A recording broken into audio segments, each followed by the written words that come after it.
mi Max. Mi dulce Max.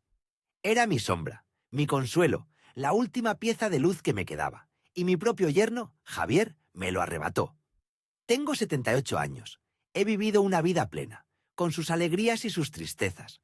Pero la tristeza más grande llegó hace 5 años, cuando mi esposo, Roberto, se fue. El silencio de esta casa, antes llena de risas y conversaciones, se hizo insoportable. Mi hija, Laura, lo notó. Ella fue quien me trajo a Max. Un perrito mestizo, pequeño, con unos ojos que hablaban. Desde el primer día, Max fue mi razón. Mi razón para levantarme, para salir a pasear, para recordar que la vida seguía.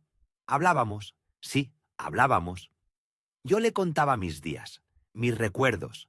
Él me escuchaba con esa fidelidad incondicional que solo un animal puede dar. Era mi compañero, mi guardián. No era solo una mascota, era mi familia. Mi corazón latía un poco más fuerte cada vez que él me recibía en la puerta, moviendo su colita con la alegría más pura. Javier es mi yerno, el esposo de Laura, un veterinario de éxito, dueño de una clínica moderna en el centro. Laura siempre ha estado orgullosa de él, y yo también, o lo estaba. Desde que abrió la clínica hace 8 años, he sido su principal patrocinadora silenciosa. Cada año, religiosamente, hacía una donación considerable. No lo necesitaban, pero yo sentía que era mi forma de apoyar el esfuerzo de mi yerno, de ver cómo crecía su sueño. Era una suma importante, créanme, una suma que podría haber gastado en mí, pero que prefería ver invertida en el bienestar de los animales, y por ende, en el negocio de mi familia.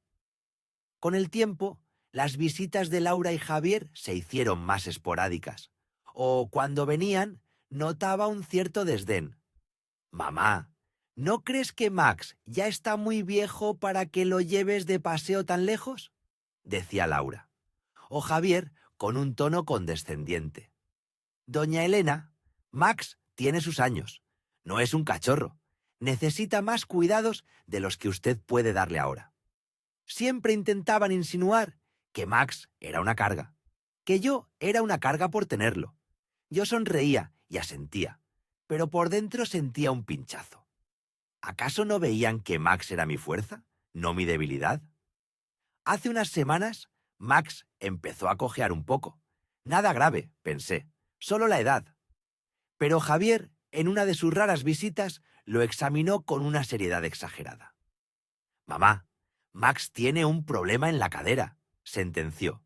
«Necesita un tratamiento intensivo, reposo total. Y sinceramente, con su movilidad, usted no podrá darle el cuidado que necesita. Podría ser peligroso para usted si se cae mientras lo atiende». Laura asintió con la cabeza, mirando el suelo. Sentí un frío recorrer mi espalda. Una tarde, tocaron a mi puerta. Eran Laura y Javier. Javier llevaba un transportín vacío en la mano. «Mamá, hemos venido a buscar a Max», dijo Laura, con la voz suave, pero la mirada firme. «Javier ha decidido que lo mejor es que Max se quede en la clínica por un tiempo, para que reciba el tratamiento y los cuidados 24 horas que usted no puede ofrecerle». Sentí un nudo en la garganta. Miré a Javier, que ni siquiera me sostenía la mirada. Estaba evitando mis ojos. «¿Llevarlo a la clínica? ¿Por cuánto tiempo?», pregunté, mi voz apenas un susurro. «Hasta que se recupere, mamá. Es lo mejor para él», dijo Laura. Javier se agachó. Con un movimiento rápido, pero sin violencia, tomó a Max. Mi Max, que siempre fue tan tranquilo, empezó a gemir. Miraba hacia mí con esos ojos grandes y asustados, como pidiendo ayuda. Me tendió una pata. «No, por favor, no», supliqué. Mis manos temblaban. Me acerqué, intentando acariciarlo por última vez, pero Javier ya lo había metido en el transportín. Cerró la rejilla con un clic final, resonando en el silencio de mi hogar. «Volveremos a la clínica más tarde, si quieres verlo, mamá», dijo Javier, mientras levantaba el transportín. Su tono Era profesional, distante. No había piedad, no había amor. Y se fueron. Se llevaron a mi Max. La puerta se cerró y el silencio regresó. Pero esta vez era un silencio diferente. Un silencio que gritaba, un vacío helado. Recorrí la casa, su camita vacía, su platito de comida intacto, el juguete con el que tanto le gustaba jugar, tirado en el suelo, olvidado. Mis lágrimas, contenidas hasta ese momento, empezaron a caer, una tras otra, quemándome las mejillas. Me senté en el sofá, el mismo lugar donde Max y yo veíamos la televisión juntos, y me sentí rota, humillada, despojada. ¿Cómo se atrevían? ¿Cómo podían hacerme esto? No dormí esa noche. Cada crujido de la casa me parecía el gemido de Max. Cada sombra, su silueta. Mi mente no paraba. Repasaba cada palabra de Javier, cada gesto frío de Laura. Me quitaron a mi perro, mi compañero, mi familia, y entonces, en medio de la oscuridad y la desolación, un pensamiento frío y nítido se abrió paso entre mi pena. El hospital veterinario de Javier. La donación anual. Sentí un escalofrío que no era de tristeza, sino de algo nuevo, de una determinación que hacía mucho tiempo no sentía. Me habían robado la alegría, me habían arrebatado a mi ser más querido. Creían que por ser mayor era débil, que no tenía voz, que no tenía poder, pero se equivocaban terriblemente. Ese pensamiento se aferró a mí, dándome una fuerza que creía perdida. El dolor seguía ahí, inmenso, pero ahora venía mezclado con una certeza, una promesa silenciosa. Al amanecer ya no era la misma Elena de antes. La mujer triste y despojada había empezado a transformarse. Miré el teléfono fijo en la mesita. Tenía un número grabado en mi memoria, el de mi banco, y otro, el de la clínica de Javier. Solo me faltaba una cosa: saber qué día era la fecha límite para la donación de este año. Y lo averiguarían todos. El silencio se hizo denso, pesado como una losa sobre mi pecho. Cada rincón de la casa susurraba su ausencia. Max ya no estaba. Sus juguetes permanecían dispersos, huérfanos de su energía. El tazón de agua, lleno, esperando, era un cruel recordatorio. Mi rutina, mi mundo, se había desmoronado en un instante. Me levantaba por la mañana y el hueco a mis pies, donde él dormía, dolía. Preparaba el café y nadie me esperaba con el rabo agitado. Abría la nevera y no había ojos expectantes por una migaja.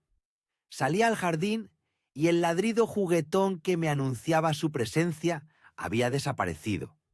Solo quedaba el eco de mis propios pasos. Mis días se convirtieron en una monotonía gris. Las horas se estiraban, infinitas. Intentaba leer, pero las palabras se desdibujaban. Miraba la televisión, pero las imágenes pasaban sin dejar rastro en mi mente.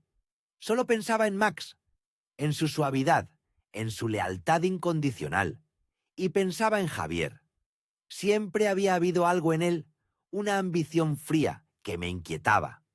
Al principio, cuando conoció a mi hija Sofía, parecía el hombre ideal. Atento, profesional, con ese brillo en los ojos de quien sabe lo que quiere. Era un veterinario prometedor, recién salido de la universidad, lleno de ideas. Yo lo apoyé. Fui la primera en celebrar sus éxitos, la primera en creer en su proyecto de montar su propia clínica. Recuerdo la cena de Navidad de hace 10 años. Javier, recién casado con Sofía, nos anunció su sueño. Habló con pasión de la necesidad de un centro de bienestar animal en el barrio, con tecnología punta, con un enfoque holístico. Mis ojos brillaban de orgullo por él. Mi esposo, que en paz descanse, también se entusiasmó. Decidimos hacer la primera gran donación anual, un gesto de apoyo, de fe en su talento. Es una inversión en el futuro, dijo mi esposo entonces. En tu futuro, Javier, y en el de todos los animales que ayudarás. Javier nos abrazó. Su gratitud parecía genuina. Con los años, la clínica creció, se hizo un nombre, y Javier también cambió. La gratitud inicial se transformó en una expectativa tácita. Nuestras donaciones anuales se volvieron un pilar de su presupuesto. Siempre la misma fecha, el mismo monto. Era una tradición, un compromiso que asumía con alegría. Ver cómo mi dinero ayudaba a esa noble causa, a cuidar de criaturas indefensas, me llenaba de orgullo y en parte me conectaba con mi difunto esposo. Él había iniciado esa generosidad. Yo la continuaba, pero Javier empezó a darlo por sentado. Las llamadas de agradecimiento se hicieron más cortas, las visitas más esporádicas. En las reuniones familiares, su atención estaba en otra parte. Hablaba de sus logros, de sus planes de expansión, siempre con un aire de superioridad que me resultaba cada vez más incómodo. La última vez que vino a casa antes de llevarse a Max fue un domingo para la comida. Estaba Sofía, por supuesto, y los nietos. Javier apenas me miró a los ojos. Habló por teléfono la mitad del tiempo. Asuntos de la clínica, decía. Max, como siempre, intentó robarle una caricia, frotando su cabeza contra su pierna. Javier lo apartó con el pie, suavemente, pero con un gesto de impaciencia. «Quítate de ahí, Max. Qué pesado eres», murmuró. Sentí una punzada. Era mi perro, parte de mi familia. Ahora, con Max desaparecido, esas pequeñas actitudes volvían a mí con una claridad dolorosa. Cada vez que Javier había desestimado una de mis opiniones, cada vez que había bromeado sobre mi obsesión con los animales, cada vez que había asumido que mi apoyo económico era algo natural, no un regalo, lo había permitido, lo había dejado crecer. El vacío en mi casa era insoportable. Los días se arrastraban, llenos de eco. Un día, sin pensarlo demasiado, me puse el abrigo y salí a la calle. Mis pasos me llevaron, casi por inercia, hacia la clínica de Javier. Solo quería ver el lugar donde mi Max quizás estaba. Quizás. Desde la acera observé la fachada moderna, las grandes ventanas. Vi entrar a una mujer con un gato en un transportín. Vi salir a un joven con un cachorro feliz. Me imaginé a Max dentro, asustado, confundido. Ojalá estuviera en alguna jaula cómoda. Ojalá le estuvieran dando un poco de cariño. No entré. No tenía el valor. ¿Qué le diría a Javier? ¿Qué exigía? Si él me había dejado claro que la decisión era suya, que Max necesitaba otro entorno. Mientras regresaba a casa, la rabia empezó a reemplazar la pena, lentamente. Era una rabia fría, que no gritaba, sino que ardía por dentro. Javier me había despojado de mi compañero, de mi consuelo. Había abusado de mi confianza, de mi cariño por Sofía, por los nietos. Y lo había hecho con la seguridad de que yo no haría nada, que me quedaría callada, como siempre. Pero esta vez algo era diferente. La imagen de la clínica, tan próspera, tan llena de vida, gracias en parte a mis donaciones, se grabó en mi mente. La fecha de la siguiente transferencia anual se acercaba. Un año más, un monto considerable, directo a las arcas de Javier. Ese dinero, esa fuente de apoyo constante, mi apoyo. De repente, una idea se formó. Pequeña al principio, un susurro. Luego creció. Se hizo más fuerte, más clara. Cerré los ojos y sentí una punzada de algo que no era dolor, sino una determinación helada. Javier había subestimado mi dolor y mi capacidad de reacción. Tenía que pensar, tenía que planear. La fecha estaba cerca y yo tenía que decidir. El silencio en la casa era un muro de hielo. Cada rincón, cada sombra, me recordaba a Lucas. Ya no había ladridos alegres al oír mis pasos. No había un hocico frío empujando mi mano. No había el suave rasquido de sus patitas en el suelo de madera. Lucas se había ido. La silla junto a la ventana, donde solíamos pasar las tardes, ahora estaba vacía. La manta que le tejí con tanto cariño seguía allí. doblada, pero sin su peso cálido. Me sentía incompleta. Me sentía vacía por dentro. Era como si me hubieran arrancado una parte del alma. Los primeros días fueron una niebla de dolor. Apenas comía, apenas dormía. Mis ojos estaban hinchados de llorar en silencio, para que nadie me viera, para que nadie me juzgara. ¿Cómo podía un ser humano ser tan cruel? ¿Cómo podía mi propio yerno hacerme esto? Intenté llamar a Laura, mi hija. Quería saber de Lucas. Quería escuchar que estaba bien, que no me había olvidado. Ella respondía con evasivas. Mamá, Lucas está bien. Está feliz en un lugar más grande. Mamá, estoy ocupada. Te llamo luego. Nunca llamaba. Cuando lograba hablar con ella, su voz sonaba distante, fría, como si el asunto de Lucas fuera una nimiedad, como si mi dolor no importara. Me hablaba de trivialidades, de la escuela de los nietos, del trabajo de Roberto, nunca del perro, nunca de mi angustia. Me sentía como un mueble viejo, un objeto que se puede mover de un sitio a otro sin preguntar, algo sin sentimientos, un estorbo, y Lucas, mi Lucas, era la extensión de ese sentimiento. Me lo habían quitado como se quita un adorno que ya no gusta.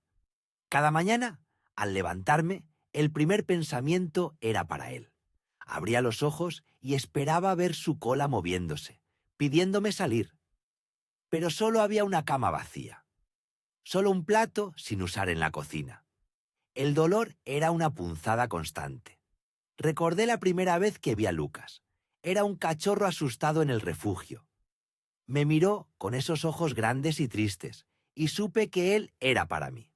Lo saqué de allí y lo traje a mi casa.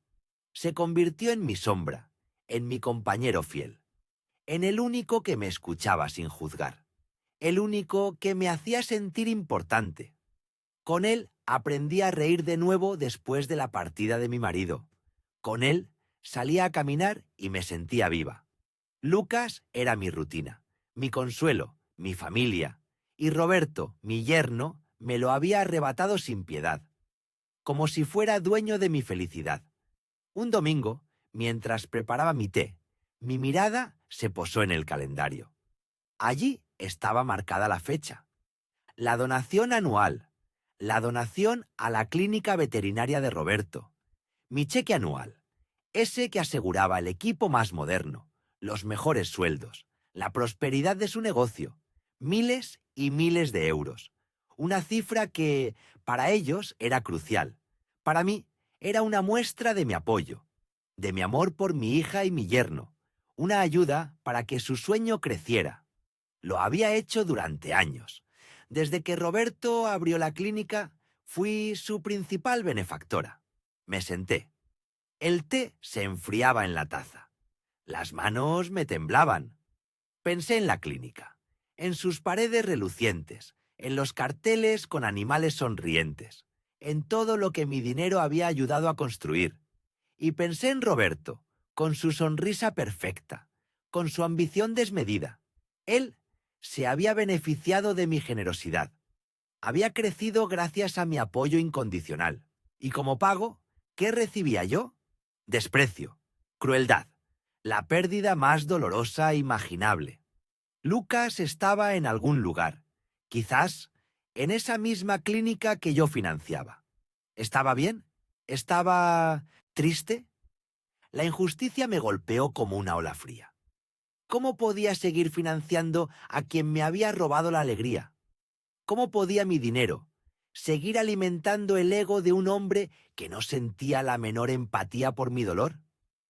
Sentí una mezcla de rabia y profunda tristeza. Mi soledad se hizo más profunda al comprender que no solo había perdido a Lucas, sino que había sido utilizada.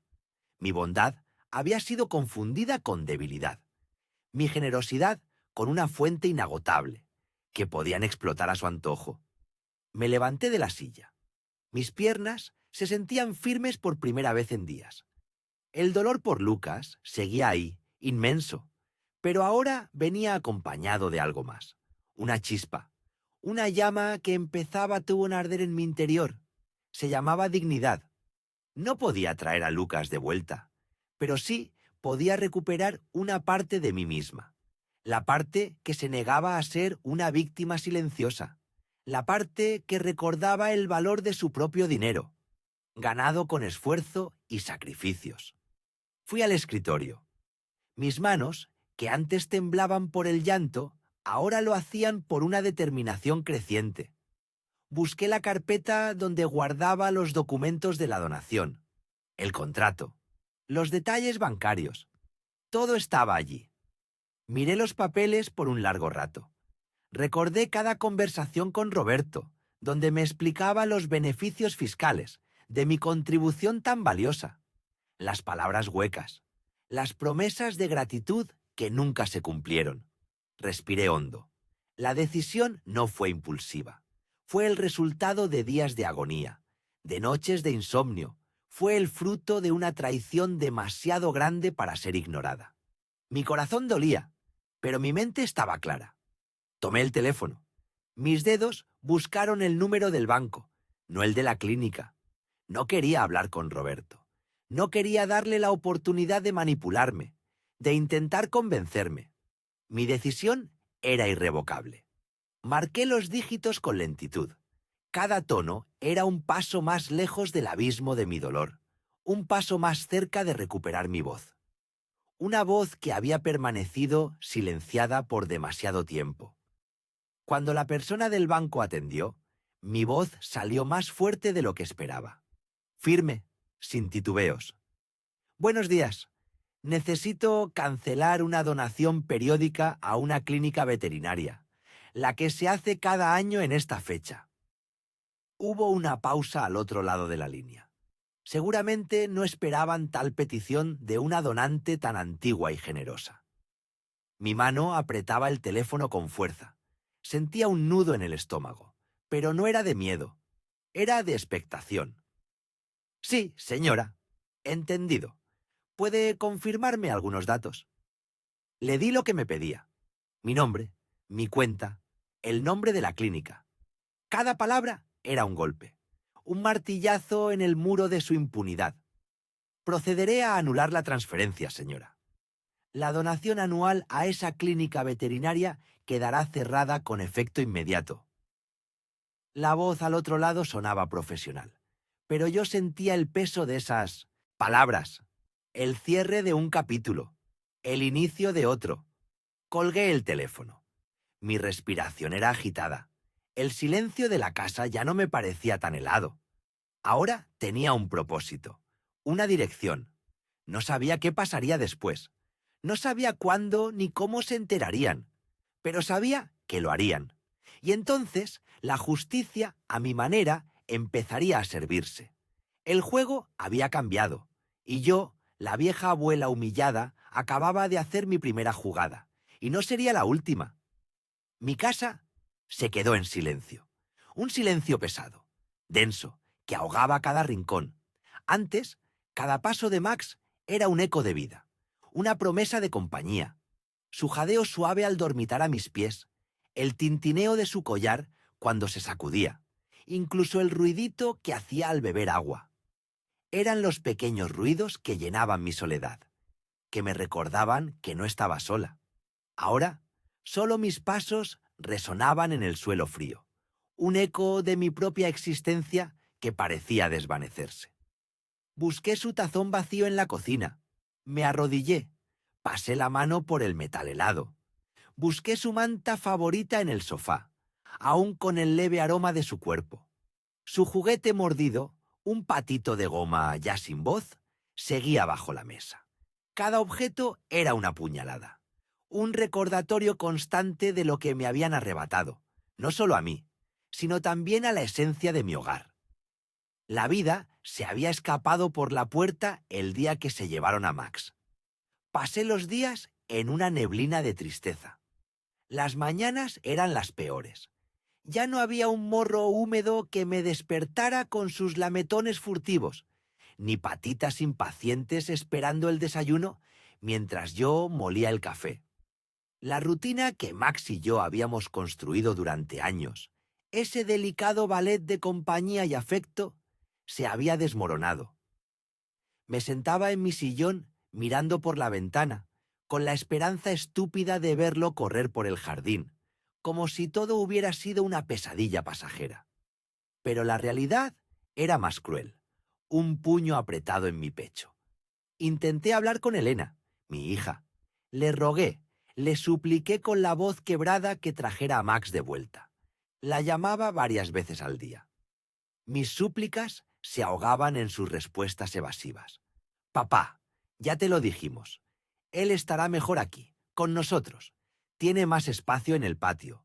Podemos cuidarlo mejor, con la clínica tan cerca. Su voz sonaba distante, casi como un guión que Ricardo le había dictado. Me dijo que Ricardo pensaba que yo ya no podía manejarlo, que mis manos ya no eran firmes, que mi espalda ya no aguantaba agacharse, que estaba demasiado mayor para atender sus necesidades. Demasiado mayor. Esa frase me golpeó con la fuerza de un rayo. Me quemó por dentro. ¿Demasiado mayor para amar? ¿Demasiado mayor para cuidar a mi propio perro, que había estado a mi lado durante 10 años? ¿Demasiado mayor para decidir sobre mi propia vida? ¿Sobre mi propia felicidad? Mis manos temblaban mientras sostenía el teléfono. No solo sentía que me habían quitado a Max, sino que también me habían despojado de una parte fundamental de mi dignidad, de mi autonomía. Era como si me hubieran invalidado, sin permiso, sin consulta. Recordé una tarde en la clínica de Ricardo. Max tenía una pequeña infección en la oreja. Ricardo, con su bata blanca impoluta y esa sonrisa que ahora me parecía tan falsa, tan calculada, nos atendió con gran teatralidad. Me aseguró que todo estaría bien, que era una tontería. En ese momento le dije lo orgulloso que estaba de él, de su dedicación, de su visión de negocio. Le conté que había decidido aumentar mi donación anual a su clínica. Sus ojos brillaron. Me dio las gracias efusivamente, casi con una reverencia exagerada. Me dijo que esas donaciones eran un salvavidas para su negocio, especialmente en los años más difíciles, cuando la competencia era feroz. Me hizo sentir importante, útil, como si mi apoyo financiero, mi generosidad, fuera el pilar crucial para el éxito y la prosperidad de su familia. Ahora, cada recuerdo de ese día me revolvía el estómago. Max no era una molestia, no era una carga. Era mi compañero incondicional, mi confidente silencioso, el eco de mi propia alma. Él era la razón por la que salía a caminar cada día, por la que mi corazón sentía alegría, por la que encontraba un propósito en mis mañanas. Él me había mantenido vivo, activo, conectado con el mundo. ¿Y Ricardo? Él lo había convertido en una carga, una excusa barata para controlarme, para apartarme. Me había usado. Había usado mi amor por Max para justificar su intromisión. Los días se convirtieron en semanas. Elena me llamaba de vez en cuando, siempre con la misma cantinela pregrabada. Max está bien, papá. Juega mucho en el patio. Está feliz, créeme. Nunca me invitó a verlo. Nunca me ofreció traerlo de visita. Sentía que me estaba mintiendo. O peor, que se había convencido a sí misma de que lo hacía por mi bien, cuando en realidad solo seguía los dictados ciegos de su marido. Mi hija, mi propia sangre, se había convertido en su cómplice silenciosa. Una tarde, mientras ordenaba unos papeles viejos en mi estudio, buscando algo para distraerme de la punzante ausencia de Max, encontré el extracto bancario de mi donación anual. La cifra me pareció enorme, desproporcionada. Un sacrificio que yo hacía felizmente por la clínica de mi yerno, por la prosperidad de mi hija y mis nietos, pensando en su futuro. Había comenzado como una pequeña ayuda hacía años, un pequeño impulso, pero con los años, a medida que la clínica crecía y Ricardo se expandía, yo la había incrementado considerablemente. Era una parte significativa de mi dinero. Dinero que había ahorrado con esfuerzo y privaciones durante toda mi vida laboral. Dinero que debía ser para mi propia tranquilidad y seguridad en la vejez. Miré el nombre de la clínica en el papel. Clínica Veterinaria El Buen Amigo. Ironía cruel. No había nada de buen amigo en lo que Ricardo me había hecho. No había amistad, ni respeto, solo cálculo frío. Las lágrimas, que creía haber agotado en las noches solitarias, volvieron a brotar con renovada fuerza. Pero esta vez, no eran solo lágrimas de tristeza, de desamparo. Había una punzada de rabia. Una rabia fría y profunda que nunca antes había sentido con tanta claridad, con tanta justificación. Un fuego lento comenzó a encenderse en lo más hondo de mi ser. ¿Quién era él para decidir qué era lo mejor para mí? ¿Quién era él para robarme la única luz, la única alegría que quedaba en mis días? ¿Y por qué yo seguía apoyando su negocio, su bienestar, su ego inflado, cuando él me había tratado con tanto desprecio, con tanta crueldad? La imagen de Max, su mirada leal, la forma en que apoyaba su cabeza en mi regazo, se mezcló con la imagen de Ricardo, su sonrisa hipócrita, sus manos que habían apartado a mi perro de mí. Un pensamiento comenzó a formarse en mi mente, tímido al principio, como una burbuja ascendiendo lentamente en el agua, luego más claro y contundente, implacable. Si Max era una carga para mí, una molestia que se debía reubicar, ¿qué era mi dinero para ellos? ¿Un derecho adquirido? ¿Una obligación sagrada que yo tenía que cumplir? Si ellos podían decidir por mí, sobre mis afectos más íntimos, ¿no podía yo decidir por mí mismo sobre lo que hacía con mi propio dinero, con mi propio futuro? Esa noche no pude dormir. Repasé una y otra vez la conversación con Ricardo, la arrogancia velada en su voz cuando hablaba de la expansión de su clínica, de las nuevas máquinas de ultrasonido que podía comprar, de la remodelación de la sala de espera. Todo gracias, en parte, a mis amigos y benefactores, como él me llamaba con una falsa y empalagosa humildad. Me había utilizado, me había visto, no como un padre de mi hija, no como un ser humano con sentimientos, con una vida propia, sino como una simple fuente de ingresos, una chequera andante. Al amanecer, la decisión estaba tomada, clara como el agua de un manantial de montaña, fría como el mármol, inamovible.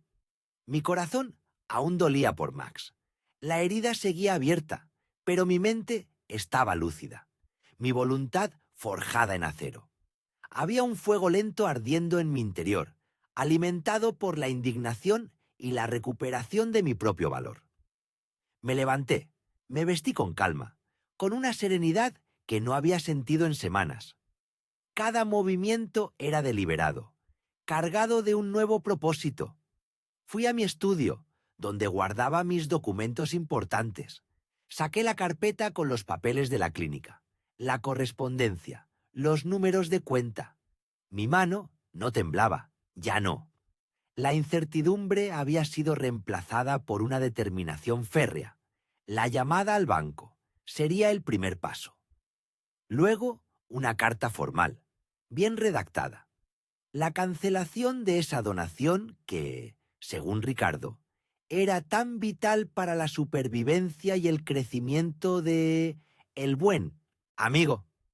No sería una confrontación airada. No habría gritos ni escenas dramáticas. Sería un acto silencioso, pero devastador. La justicia no siempre gritaba. A veces susurraba un no rotundo, final, innegable. Un no que resonaría mucho más fuerte que cualquier palabra. Sabía que esto causaría un terremoto en la familia. Sabía que Elena se enfadaría, que me acusaría de ser malvado o vengativo. Sabía que Ricardo me confrontaría con su falsa preocupación y su verdadera ira. Pero en ese momento ya no me importaba. Me habían quitado a Max. Habían cruzado una línea que yo, en mi dolor y mi desilusión, no podía perdonar. Y ahora yo cruzaría la mía. No era venganza, no en el sentido mezquino, era recuperar mi poder, mi voz, mi dignidad, y lo haría con la única moneda que aparentemente ellos valoraban: mi dinero. La cancelación estaba por venir. Los engranajes del cambio, de la justicia silenciosa, ya estaban en movimiento. La decisión ya estaba tomada. No había vuelta atrás. Era un corte limpio, como una cirugía necesaria, aunque doliera. Cada noche la cama se sentía más grande, más fría. El ronroneo de Lucas, su pata en mi mano, seguía siendo un eco doloroso en el silencio de mi hogar. Pero el nudo en mi estómago, ese que me apretaba desde que Lucas se fue, empezaba a aflojarse. Extrañaba su presencia física, sí, pero el peso de la humillación, ese sí, había disminuido. A la mañana siguiente me senté en mi escritorio. Mis manos, antes temblorosas, ahora estaban firmes. Marqué el número de la fundación que administraba mi donación anual. La persona al otro lado era amable, profesional. Sí, deseo cancelar mi contribución anual al programa de apoyo para clínicas veterinarias, dije con voz clara. ¿Se refiere a la contribución destinada a la clínica El Buen Samaritano, del doctor Javier Ortega?, preguntó ella. Exactamente, confirmé. La conversación fue breve. No hubo preguntas, no hubo objeciones, solo la confirmación de que el proceso se iniciaría de inmediato. Al colgar, sentí una mezcla extraña de vacío y alivio. Era como cerrar un libro muy largo y agotador. El capítulo de mi generosidad incondicional, al menos para ellos, había terminado. Él, el doctor Ortega, probablemente seguía con su vida, ocupado entre operaciones, facturas y la adoración de su clientela. No tenía idea de que el suelo bajo sus pies, construido en parte con mis manos y mi dinero, empezaba a resquebrajarse. Mi hija, Elena, seguía hablándome de su trabajo, de lo bien que le iba a Javier, de sus planes de expansión. Yo solo escuchaba, asintiendo sin decir nada. El silencio es un arma poderosa cuando se sabe usar. Pasaron las semanas. El otoño se convirtió en invierno. El aire se volvió más frío. Y también la casa. Pero mi corazón, por fin, empezaba a sentir un calor diferente. Un calor de dignidad recuperada. Elena mencionó casualmente que una nueva máquina de resonancia magnética que querían comprar para la clínica estaba retrasada por problemas de financiación. Lo dijo con un tono de frustración, pero sin darle mayor importancia. Una semana después, otra conversación, esta vez sobre un proyecto de caridad al que Javier se había comprometido públicamente, pero que ahora parecía inviable sin un patrocinador principal. Ella estaba molesta. Javier está de los nervios, mamá. Dice que estas cosas pasan cuando las promesas no se cumplen. Yo me limité a ofrecerle un té y escuchar. Mi donación no era solo un número en un papel, era la espina dorsal de su clínica, la que le permitía soñar grande, la que le daba el colchón para esos compromisos públicos. El agujero en sus finanzas se hizo evidente. Un día, el teléfono de Elena empezó a sonar más de lo normal. Sus respuestas eran cortas, su voz tensa. «Problemas en la contabilidad», murmuró una tarde. «Javier está furioso. Parece que han desaparecido unos fondos importantes, un ingreso que esperaban». No tuve que preguntar. Sabía lo que pasaba.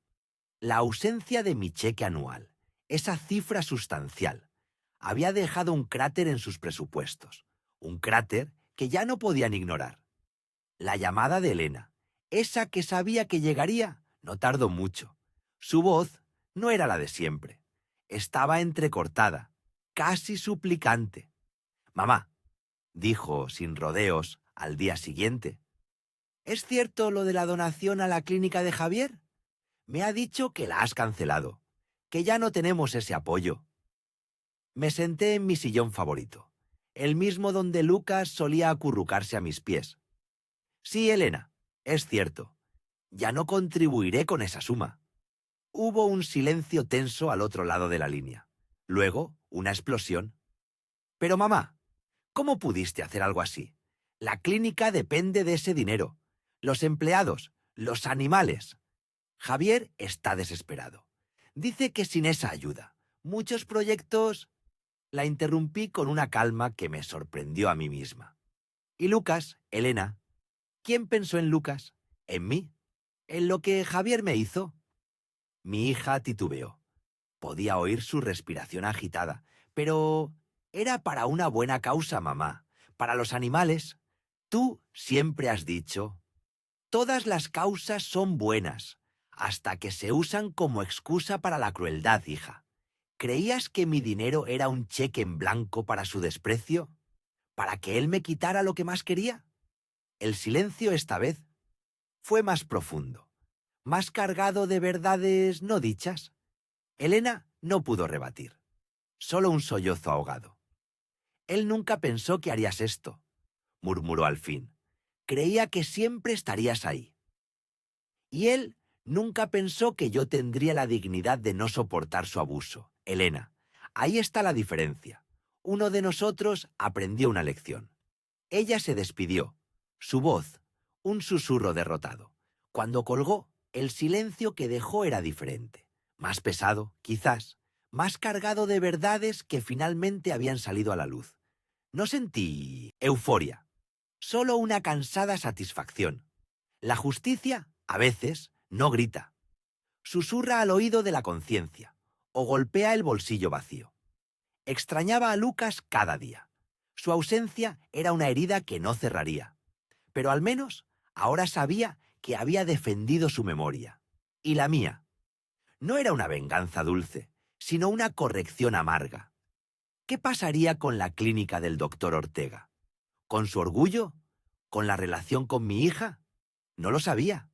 Pero por primera vez en mucho tiempo sentía que había recuperado el control de mi propia vida. La historia de mi donación había terminado, sí, pero la historia de Lucas y la mía apenas empezaba a reescribirse, en mis propios términos, y eso, en mi vejez, era lo único que me importaba. El teléfono, de vez en cuando, sonaba con un número desconocido. No contestaba. A veces, la paz más profunda se encuentra en el silencio.